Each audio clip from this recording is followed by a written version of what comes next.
transport layer can provide the services of both connectionless and connection oriented services. Now let us see what is connectionless service and connection oriented protocol.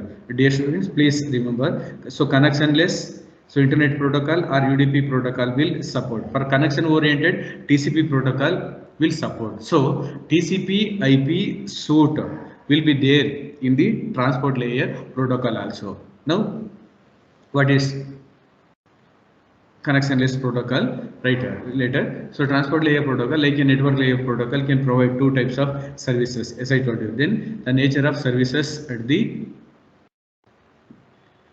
connectionless services may different paths for different datagrams belongs to the same message, right? So in network layer also we have seen to in the, for example, in connectionless services, to send data from source to destination, there are n number of routes, paths will be there to transmit the data from source to destination, right? N number of paths, routes will be there for the same message. For the same message, there will be n number of messages or paths will be there.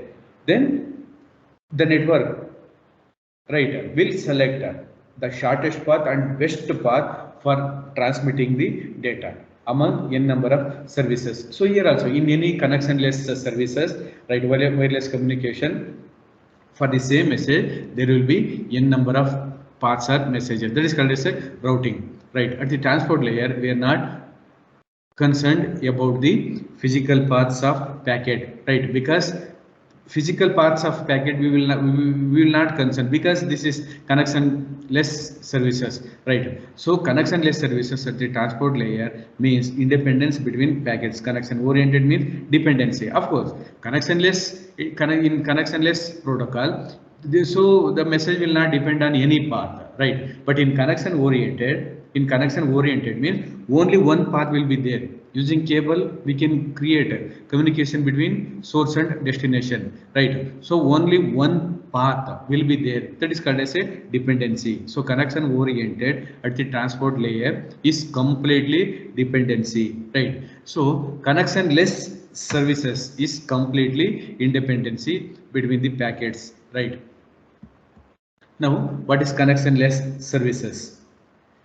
So in a connectionless service, the source process, means that is called as application program, needs to divide its message into chunks of data of the size acceptable by the transport layer and deliver to the transport layer one by one, right? So the source needs to divide its message into number of chunks like a packet of data, then that will deliver them to the transport layer one by one. So complete message will be divided into number of chunks, right? Then the transport layer treats each chunk as a single unit without any relation between the chunks, right? So in transport layer, each chunk acts as a single unit of the data without any relation between the chunks, means next chunk. So one chunk, for example, 1 GB can be divided into, right? So n number of data packets like 100 Mbps, 100 MB, 100 MB, 100 MB, like that. So 100 MB will not be related to other 100 MB data, right? That is called as there is no, without any relation between the chunks, right? When a chunk arrives from application layer, the transport layer encapsulates it in a packet and send it. It encapsulates that chunk and send it to the application layer, right? To show the independency of packet, assume that the client process has 3 chunks of message in the example, right? What is that? The chunks are added over to the connectionless transport protocol in order, right? There is no dependency between the packets at the transport layer. The packets may arrive, right? As I told you, there is no relation. There is no relation between the packets, right? So chunk is similar to packet only, right? Use, for example, as I told you, large number of packet will be equally divided into small number of packets. So packet is nothing but chunk only, but in transport layer we will say chunk only, right? So block diagram next week, next class I will show you about, right? So for the connectionless services, so there are message 1, message 2 and message 3 will be there. So how to send that message in the connectionless services using IP address, right? IP address, and each message is called as a chunk, right? And there is no relation between, right, among three messages. That black diagram next class I will show. Students, now next, connection oriented services. So as I told you, connection oriented is more reliable compared to connectionless. And also in connection oriented services there is a dependency path or communication will be there, right, to transmit the message from one host to another host, right? There will be dependency and more reliable compared to connection less services.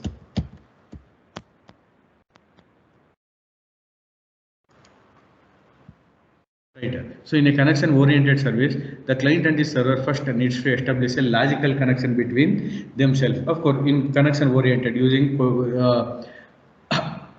optical fiber or coaxial cable, so there should be proper connection should be established between host and between two hosts, sender and receiver, right? The data exchange can only happen after the connection establishment, right? So if you want to transmit any data between two computers with connection oriented mean that two computers should be connected. So after connection establishment only the data will be exchanged, otherwise the data you cannot, because this is connection oriented. Without connection through cable we cannot transmit the data.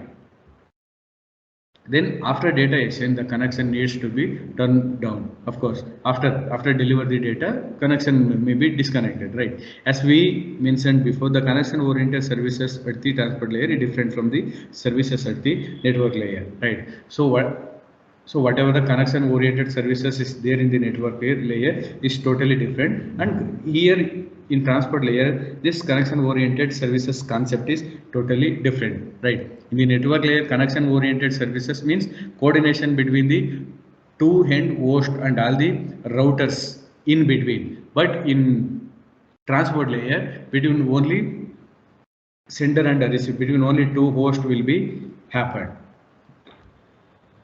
At the transport layer, connection-oriented services involves only the two hosts, right? There is no router concept in the connection-oriented services of the transport layer. But in the network layer, right? So connection is also there, and between two hosts, and router concept will also be there.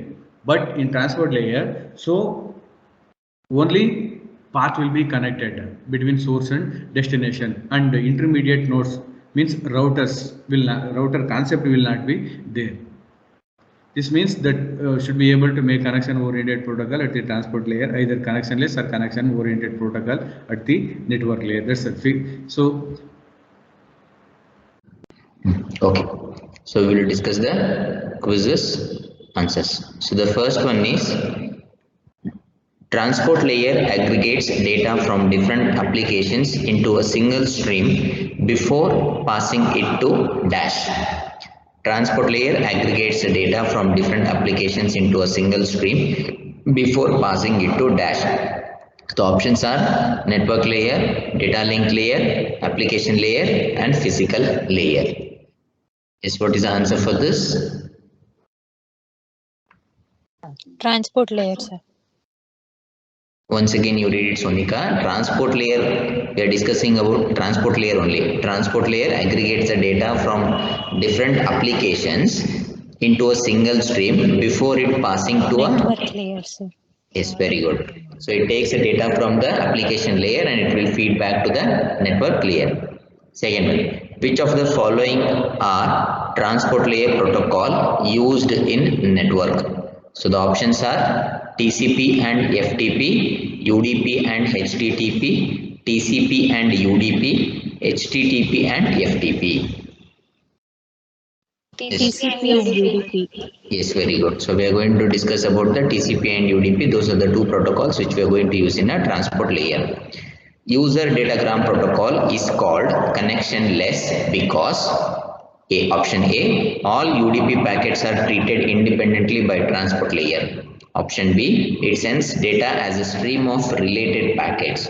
Option C, it is received in the same order as it is as sent order. Option D, it sends data very quickly. What is the answer for Option this? A, sir. Option Yes, A. very good. Why? Because all the UDP packets are treated independently by the transport layer because it is a connection less oriented protocol, user datagram protocol. So the option is A. All UDP packets are treated independently by transport layer. Next, point-to-point communication is established in dash layer. So the options are network layer, transport layer, data link layer. Yes, what is the answer for this? Point-to-point communication is established in dash layer, network layer, transport layer, data link layer. Yes, the option is it is a transport layer. And the last one is a process is an application layer entity that uses the services of dash. A process in an application layer entity that uses the services of which layer. So the options are transport layer, network layer, session layer. Yes, what is the answer? Transport layer, sir. Yes, very good. The transport layer, because a process will uses the entities, that is the services which are being provided by the transport layer protocol.